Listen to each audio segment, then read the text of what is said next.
আসসালামু আলাইকুম ওয়া রাহমাতুল্লাহ। প্রিয় দর্শক, আসরের নামাজের পর এবং ফজরের নামাজের পর এই সময়টা আল্লাহ তাআলার কাছে অনেক দামি সময়। এই সময়ের মধ্যে ছোট্ট মাত্র কয়েক মিনিটের এই আমলটি যদি আপনি করেন, তাহলে আপনার জন্য কতগুলো নেয়ামত, কতগুলো পুরস্কার আপনি জানলে অবাক হয়ে যাবেন।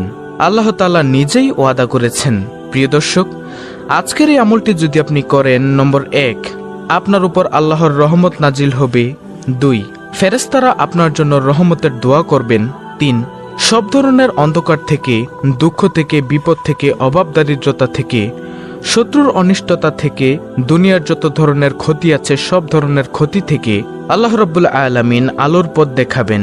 নম্বর 4, সবশেষে জান্নাতে আল্লাহর দিদার নসিব হবে, সেখানে সালাম আদান প্রদান হবে এবং আরও রয়েছে সম্মানজনক পুরস্কার। প্রিয় দর্শক, আজকের ভিডিওর মাত্র কয়েক মিনিটের আমলটি গুরুত্বপূর্ণ একটি আমল এবং অত্যন্ত দামি একটি আমল। তাই প্রিয় দর্শক, আপনাদের কাছে আমার একটি অনুরোধ, ভিডিওটি অবশ্যই শেষ পর্যন্ত দেখবেন, কারণ সম্পূর্ণ ভিডিওটি না দেখলে আপনি আমলের নিয়মকানুন সম্পর্কে বুঝতে পারবেন না।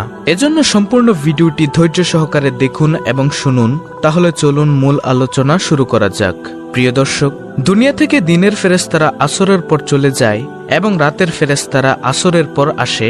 রাতের ফেরেশতারা ফজরের পর চলে যায় এবং দিনের ফেরেশতারা ফজরের পরে আসে।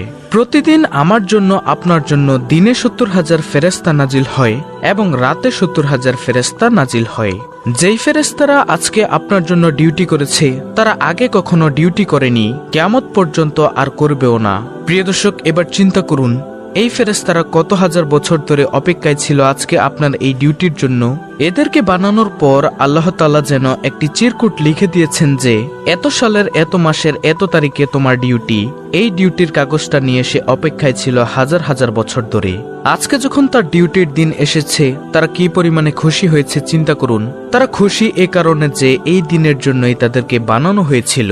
সূরা বনী ইসরাঈল ৭৮ নম্বর আয়াতে আল্লাহ তাআলা ইরশাদ করেন, আর কোরআন পাঠের স্থায়ী নীতি অবলম্বন করো, কেননা ফজরের কোরআন পাঠে উপস্থিত থাকা হয়। এই আয়াত সম্পর্কে রাসূলুল্লাহ সাল্লাল্লাহু আলাইহি ওয়াসাল্লাম ইরশাদ করেন, এই সময় রাতের ফেরেশতারা এবং দিনের ফেরেশতারা উপস্থিত হয়।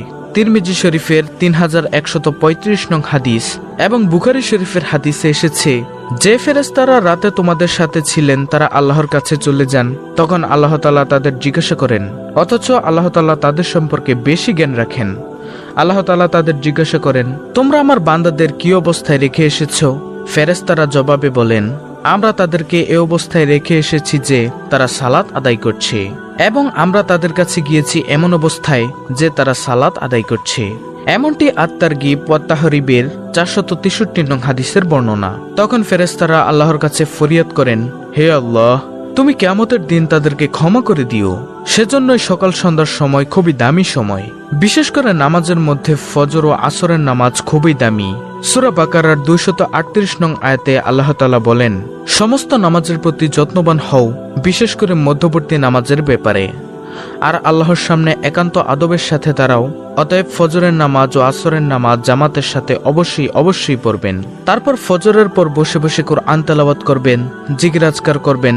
যারা ফজরের পর ও আসরের পর জিকির করে, তাদের জন্য সূরাতুল আহজাবের 41 থেকে 42 নং আয়াতে কি কি সুসংবাদ দিয়েছেন জানলে অবাক হবেন।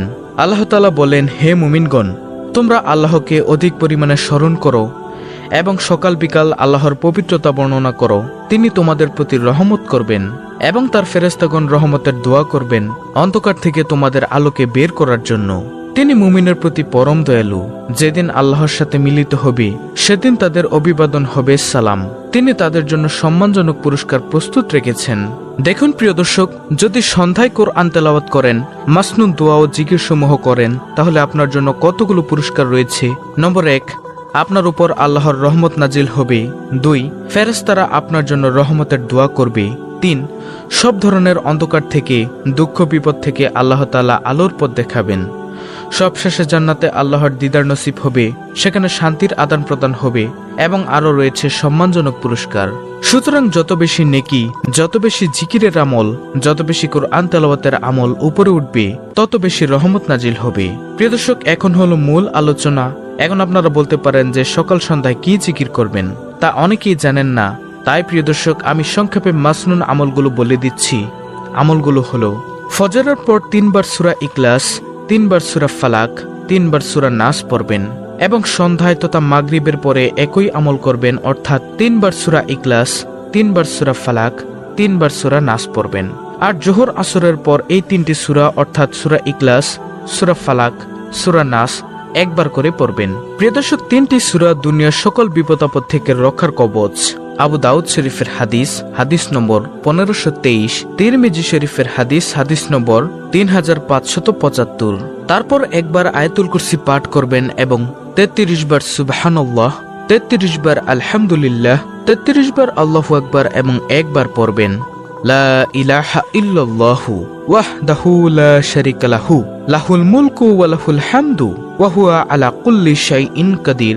এই দোয়াটি আপনি ফরজ নামাজের পর পড়বেন। প্রিয় দর্শক, তাসবিহ পড়ার সাথে সাথে সমুদ্রের ফেনা পরিমাণ গুনাহ থাকলেও তা আল্লাহ তাআলা ক্ষমা করে দিবেন ইনশাআল্লাহ।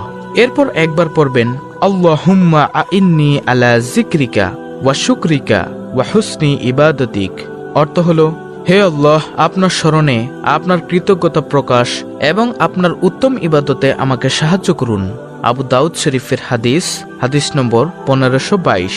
নবীজি সাল্লাল্লাহু আলাইহি ওয়াসাল্লাম তার সাহাবী মুয়াজ বিন জাবালকে বলেন, হে মুয়াজ, তুমি জীবনেও এই দোয়াটা ছাড়বে না। সুতরাং প্রিয় দর্শক, যারা আজকের এই ভিডিওটি দেখেছেন এবং এই হাদিসটি শুনছেন, তাদের কাছে অনুরোধ, আপনারা জীবনে এই দোয়াটি ছাড়বেন না। এরপর ফজরের নামাজের পর 3 বার পড়বেন সুবহানাল্লাহি ওয়া বিহামদিহি আদাদা খালকিহি ওয়া রিদা নাফসিহি ওয়া জিনাতা আরশিহি ওয়া মিদাদা কালিমাতিহি। এই দোয়াটি আপনারা পড়বেন 3 বার, অর্থাৎ আল্লাহর প্রশংসা সহ তার পবিত্রতার ঘোষণা করে তার সৃষ্টির সংখ্যা পরিমাণ, তার নিজ মর্জি অনুযায়ী, তার ওজন বরাবর তার বাণীসমূহের সমান সংখ্যক প্রশংসা। মুসলিম শরীফের হাদিস, হাদিস নম্বর 2726, তিরমিজি শরীফ, হাদিস নম্বর 3555। তারপর প্রিয় দর্শক, একবার সাইয়্যিদুল ইস্তেগফার পাঠ করবেন। ক্ষমা প্রার্থনার এই সাইয়্যিদুল ইস্তেগফারটি যদি কেউ সন্ধ্যাবেলায় পড়ে ওই রাতে মারা যায় অথবা সকালবেলায় পড়ে ওই দিনে মারা যায়, তবে সে জান্নাতে প্রবেশ করবে। সুবহানাল্লাহ। বুখারী শরীফ, হাদিস নম্বর 6323। আর প্রিয় দর্শক, সাইয়্যিদুল ইস্তেগফারটি হলো আল্লাহুম্মা আনতা রাব্বি লা ইলাহা ইল্লা আনতা খলাকতানি ওয়া আনা আবদুকা ওয়া আনা আলা আহদিকা ওয়া ওয়াদিকা মাসতাতু আউযু বিকা মিন শাররি মা সানাতু আবউ লাকা বিনিআমাতিকা আলাইয়া ওয়া আবউ লাকা বিযাম্মি ফাগফিরলি ফাইন্নাহু লা ইয়াগফিরুয যুনুবা ইল্লা আনতা। প্রিয় দর্শক, বাংলা উচ্চারণ সহ সাইয়্যিদুল ইস্তেগফারটি আমি স্ক্রিনের মধ্যে দিয়ে দিয়েছি, আপনারা সেখান থেকে মুখস্থ করে নেবেন। এটি হলো সাইয়্যিদুল ইস্তেগফার, এটি আপনারা পাঠ করবেন। দর্শক, আজকের এই আমলগুলো ভিডিওতে যেভাবে আমি বলে দিয়েছি আপনারা সেভাবে নিয়ম কানুন মেনে করবেন, তাহলে ইনশাআল্লাহ আপনি আমি ভিডিওতে যে ফজিলতের কথা বলে দিয়েছি সেগুলো অর্জন করতে পারবেন।